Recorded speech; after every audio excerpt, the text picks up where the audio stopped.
Hello guys, welcome back to the channel. In today's video I'm gonna teach you guys how you can make a 3D flips transition. As always, the project file of this tutorial is available for free on my Discord server. The link is in the description and let's get started. So the first thing I need in this tutorial is to have two pictures.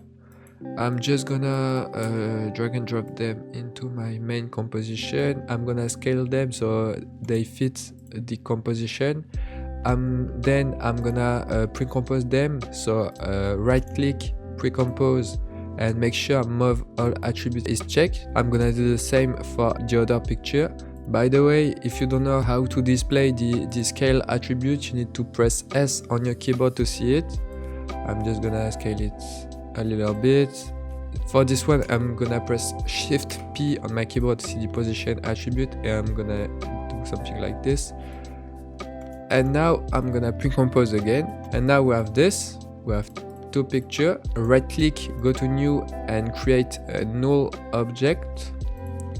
I'm gonna duplicate it, so this way I have two null. Then I'm gonna enable the 3D on all my layer by clicking this thing. If you don't see it, you need to click on toggle switch mode and then you're gonna see it. After that, I'm gonna link my two clip to my null, and I'm gonna link my null to my above null. So now when I press S on my keyboard to see the scale and I go to my null, I can control my two picture, as you can see, right? So I'm just gonna click on this little thing to disable my top layer. So now I'm gonna press this thing to keyframe my scale. I'm gonna put it around here, and I'm gonna scale it up so this way we can make a zoom in animation. Now I'm gonna select both of my keyframe, right click, go to keyframe assistant and ease them. Then I'm gonna use my graph, so I'm gonna go to the graph editor. For this one, I'm gonna use the value graph. Make sure your value graph is select and you're not in split graph. If you see this, is because you are in split graph and you need to go to value graph. Then I'm gonna do a graph like this, pretty fast, right? I'm just gonna shorten my keyframe and I'm gonna adjust the graph. So now we have this. It's just a zoom out transition. Scale it down a little bit so this way I can see a little bit of my background, because when we're gonna rotate it, it's gonna look better. I'm gonna adjust the graph now, and now we have this. Okay, so now I'm gonna go around here and I'm gonna press Shift R on my keyboard to see the rotation attribute, and I'm gonna keyframe all of them. So now I'm gonna go around here to make my rotation animation. And basically now how can you make a 3D flip transition is by playing with those values. So if I increase my X rotation, I have a vertical flip transition, and if I increase my Y rotation, horizontal flip transition. So to get started, I'm gonna make an horizontal flip, so I'm gonna do something around here.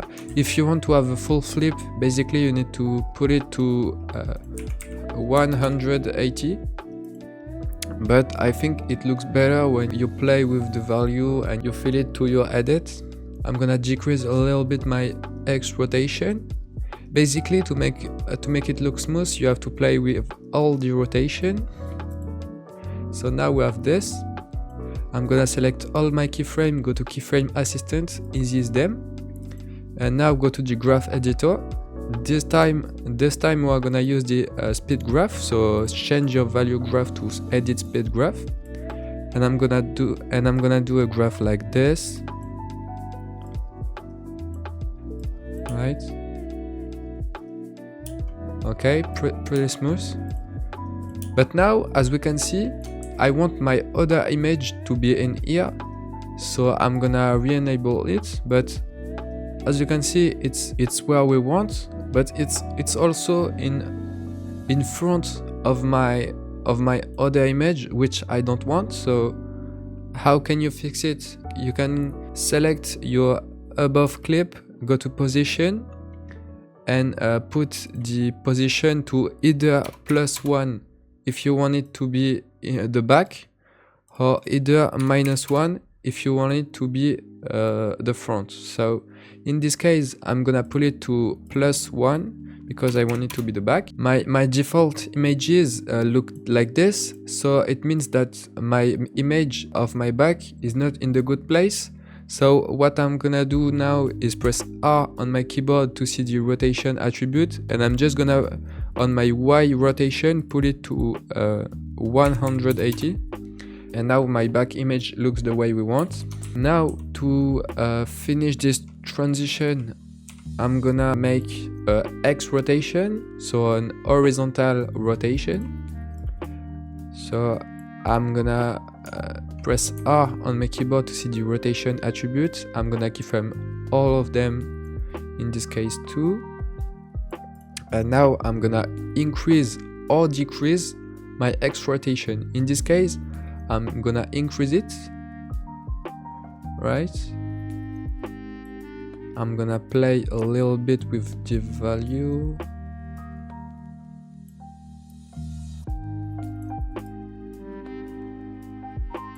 Like this, I think it's gonna look good. I'm gonna select my keyframe assistant, right click, go to keyframe assistant and easy as them.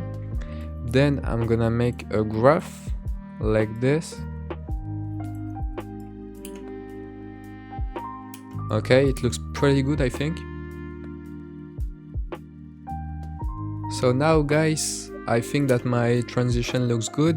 What we can do to make it look better, we can enable motion blur. Make sure it's enabled over here too. So this way we have motion blur on my clip and it looks much better. Now that we have this, I'm gonna select all my layers. So go to the above layer and the top layer, press shift on your keyboard to select all of them at once. Right click, pre-compose, and make sure move all attribute is checked. And now we have this. Then I'm gonna add some effect. Press Ctrl D on my keyboard to duplicate it. And I'm gonna search for the effect called S_race. And I'm gonna drag and drop it to my bottom clip. Then I'm gonna play with the value. I'm gonna increase the erase length and the erase brightness to something like this. And now we have this cool effect. So what we can do now is add a background. I'm gonna show you 2 ways to do it. So the first way, you're gonna pre-compose your 2 layers once again, and I'm gonna show you 2 ways to do it, 2 backgrounds that I think looks good in this type of animation. So the first one, you have to duplicate your layer, go to the bottom one and press S on your keyboard to see the scale and scale it. I'm just gonna show you another way to do it. So the other way is right click, go to new and create a new solid. Put it under your animation and search for the effect called optical flare. Put it in your clip, go to option, and I'm gonna click here to clear everything that it was on the preset. I'm just gonna select search for glow and double click on it so I can see it here. I'm gonna click on multi-iris 2. And then I'm gonna just click OK. I'm gonna adjust the position. So just click this tool over here and pull it around here, I think. And do the same for the center position, but I'm just gonna put it around here. Right? So if I unselect, if I hide my top layer, we have this. I'm gonna change the color so it fits my edit.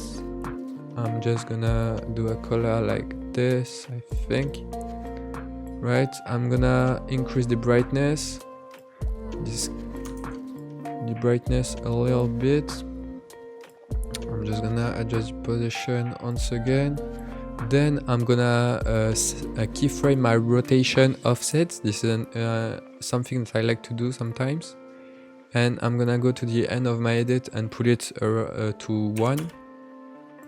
And now it's gonna rotate basically. Now we're gonna go to flicker and put the amount to 35 and the speed to 10. So this way we have this. I'm gonna increase the speed a little bit. So this way we have this. And I think it's a cool background that you can use, but I'm just gonna add some particular to this. So right click, go create a new solid, put it under your main animation and search for the effect called particular. And then you're gonna go to emitter and choose box. As we can see, we have some particle now. I'm gonna increase the particle per second. I'm gonna increase the emitter size to around 3000. So this way we have this. And now I think it looks better. I'm gonna decrease the particle per second. Then I'm gonna open the particle tab. And I'm gonna decrease the life seconds. I'm gonna increase the life random. I'm gonna increase my particle size to something like 8, I think. And the size random too to something like 30. And now we have this cool background, right? And if we re-enable my animation, it looks like this. Okay, I'm gonna keep it like this and I'm gonna pre-compose it once again, and I'm just gonna finish my animation. I'm gonna press S on my keyboard to see the scale attribute. I'm gonna put it over here and I'm gonna go to the end of my clip and just do a basic zoom out transition. I'm gonna right click keyframe assistant, easy as them, go to the graph editor and make sure it's on value graph. And I'm gonna do a graph like this. Then I'm gonna make sure that the motion blur is enabled. And now, as you can see, we have those black line that we don't want. So I'm just gonna search for the effect called motion tile, and I'm gonna put it on my animation. I'm gonna set the output 8 and the output width to 300. I'm gonna check the mirror edges, and now we have this.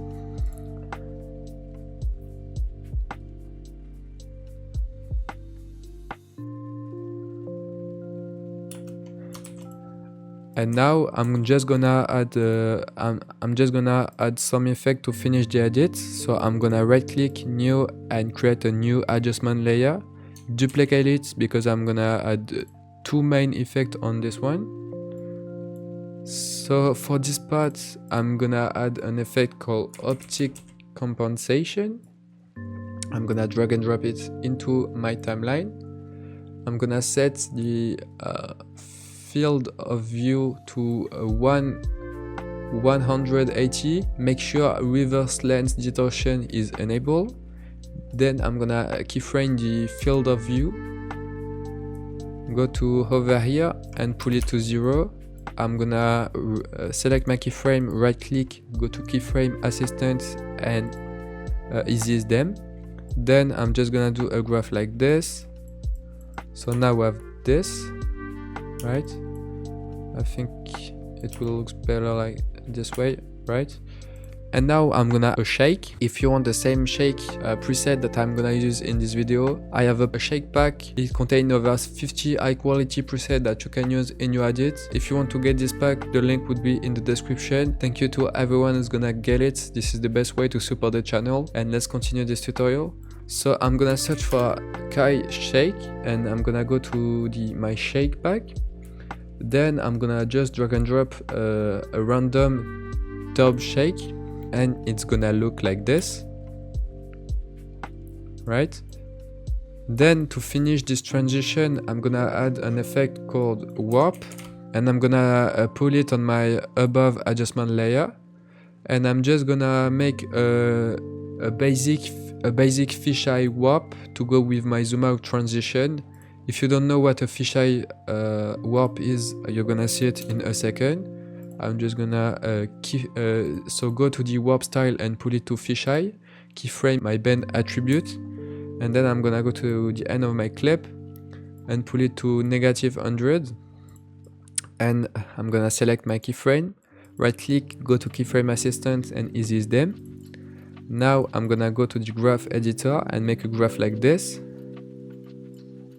I'm just gonna put my graph this way, so what it does is basically with this graph it makes the value up to 50 and then it goes down to -100, which I want, so it does this cool effect.